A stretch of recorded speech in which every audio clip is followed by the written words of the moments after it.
Good afternoon. It's the Crafty Nana here in my very, very cramped, overfilled studio.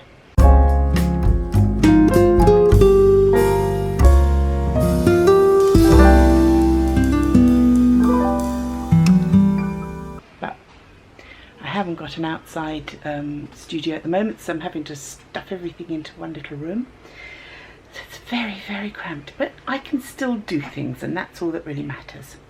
So if you've been following my daughter and my granddaughter, The Adventures of Sasha and Tilly, you will know that we support a charity, Fat Cat House, and we try and do things for them whenever we can. We're going to be doing a cat show with them, trying to raise money for charity. I'll be doing hair tinselling, Sasha will be doing face painting. We do what we can when we can. And today I'm doing a little project that I'm going to get my students to help me with, because they're all quite keen to get involved and help the charity as well.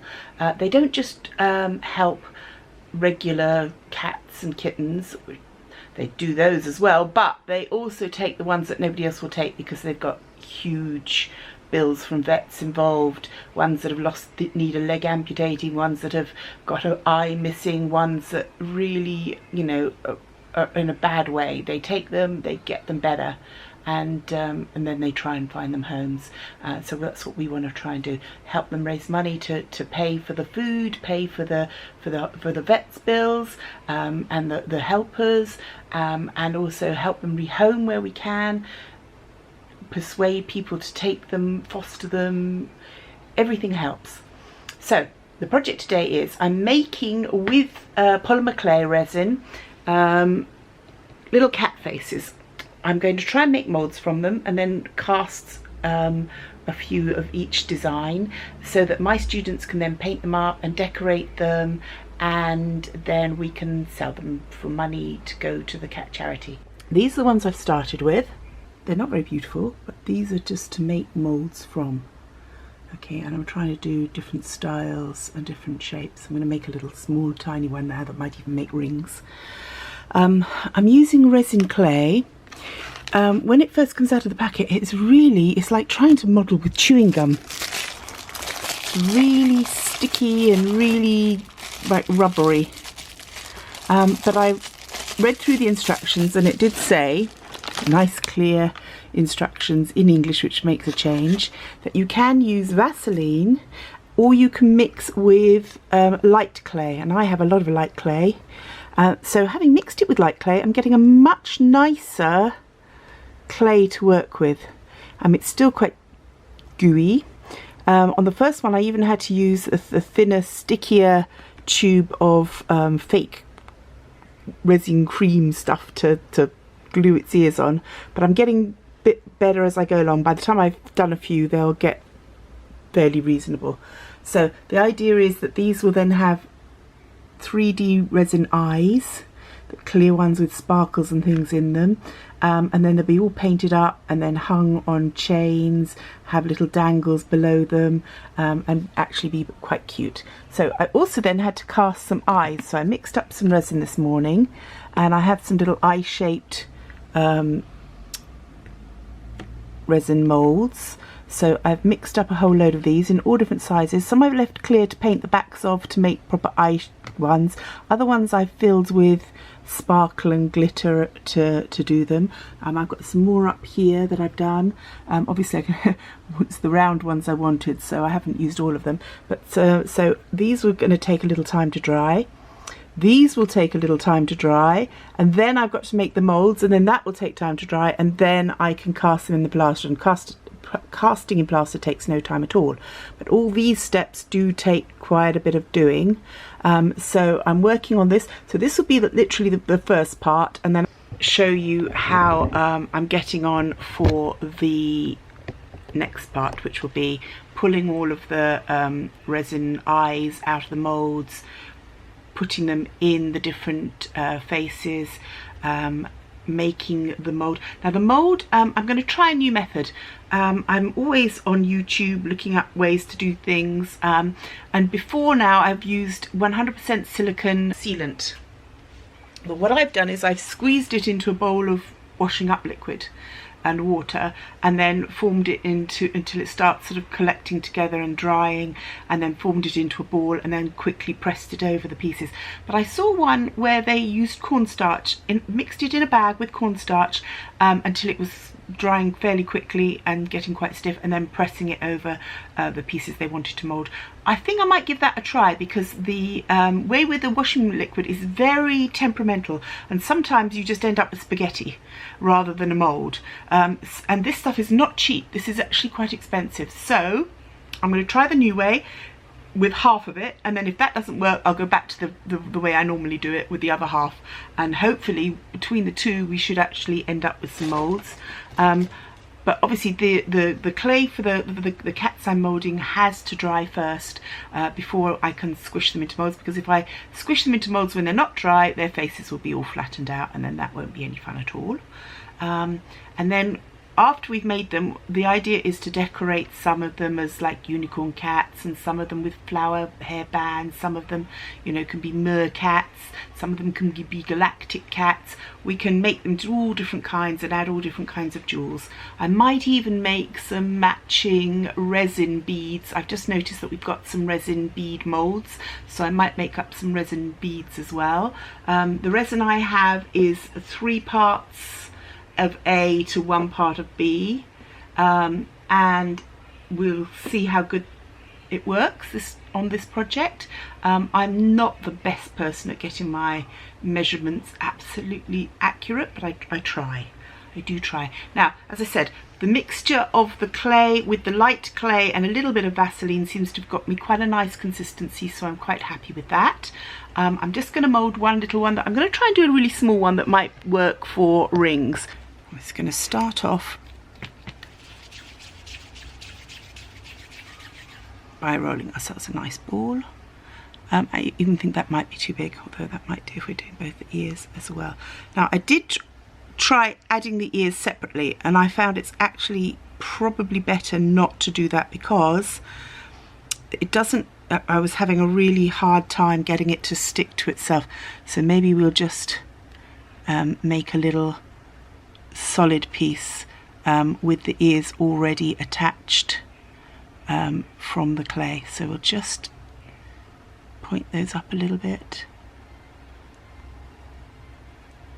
I just thought it'd be quite cute to make a really smaller one, because some people just love small cute things rather than big chunky things. But the thing is, I've got to keep in mind that this will be being painted and decorated by my students, and they're all young girls and young boys, and you know, most of them are around about 7, 8, 9 years old, a few older ones. So I have to keep it within their skill level, and also it's got to be appealing to them, you know. It's got to be something that they will think is cute and fun to do. We don't want to have big wrinkles and lines in it, because if we're going to make it into a mould, we don't want the plaster sticking into those creases too much. Let's get our little ears going. Are we looking more like a deer than a cat? I think we point those up a little bit more, up on the top of the head a bit more. That's it.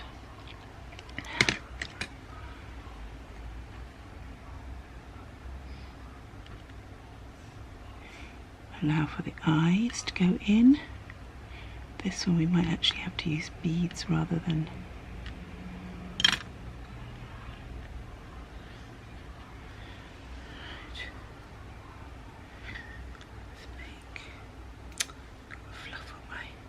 fluff on my clay. That's not good.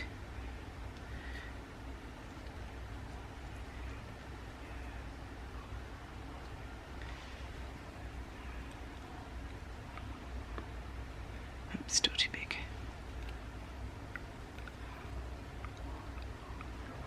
So we're making little balls, pulling them out to a slightly pointed shape.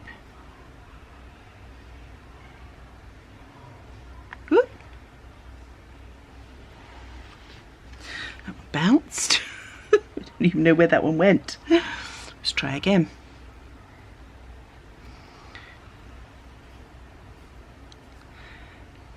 have somebody commenting about me needing a manicure.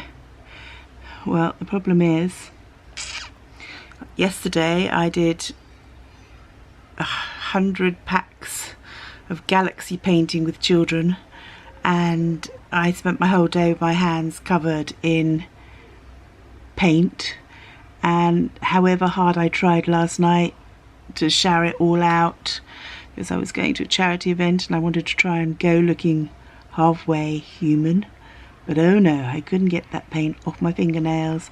Even when I've been scratching at it, I've still got paint all embedded all around my fingers. I've still got paint up my arms. It takes a little while to get acrylic off. Acrylic is not easy to get off your skin. Anybody who tells you otherwise is fibbing.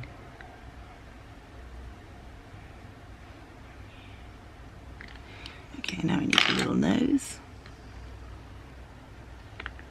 So for the nose, we're going to try and make a little tiny triangle. Which this one is getting quite small, so it's quite difficult, but we'll make a little triangle. Pop our triangle in there. I've been actually using, as a tool, the needle out of my sewing machine, which is at the menders at the moment. I made the mistake of asking my husband to try and fix it for me.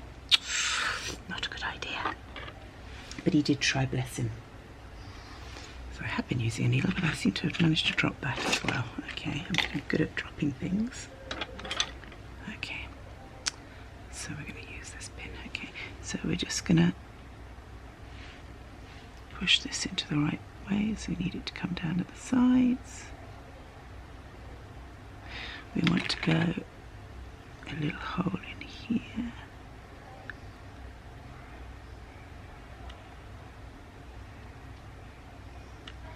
We need a little line up the middle.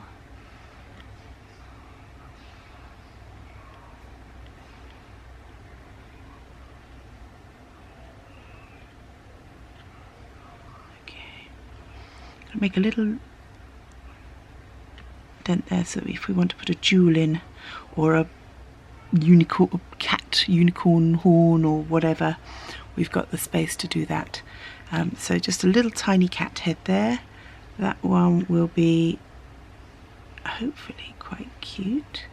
Might even try and go smaller. I'm just not sure about those ears. I need to go a little bit higher up on the head.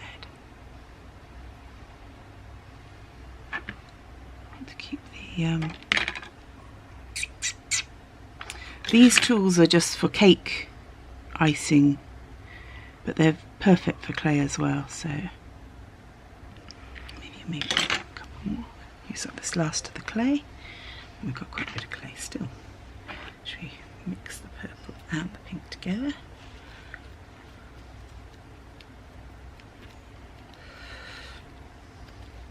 So we've got get these all dried out. Hopefully by tomorrow we'll be able to get the molds on them, and then the eyes will be dry by then, and it should all be coming together quite nicely. And then I've got some kids coming over on Thursday morning, so little resin eye like this. You can paint whatever design you want on the back, and then what we'll be doing is we'll be setting them into the cat's face like this, so the cat will have lovely sparkly funky eyes, and it will look really cool. We can paint proper cat's eyes on them, or we can make them have galaxies. We can really do whatever we fancy with them, and I've made lots of different sizes, so I've got some little tiny ones.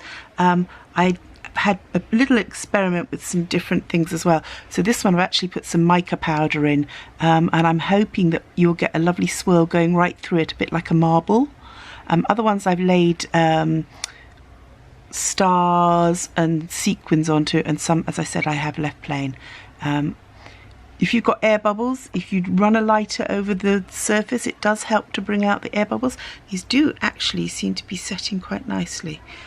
So by tomorrow they should be in a fit state to use. So hopefully this is all going to come together. I think I might have to use beads for these little tiny ones, but that's okay. I might make another larger size one because I'm not very, my first one, the clay was just too dry, so I had to try and put some other clay over the top, and now it looks a bit messy. So I'm hoping that that might cover up when I can sand it down on the from the clay once I've moulded it into plaster. But I'm just going to see if I can make another bigger one like that, because I'm just worried that I'm going to have something end up with something rather messy. So a lot of this is experimenting, you know, trying things out until it all works and comes together. But now I've got to wait. So I'm gonna leave this now, and I'll come back to you and we'll see how our eyes worked out, and we'll make our mould and get our mould pressed on and see what comes out of that. All right, thank you for joining me.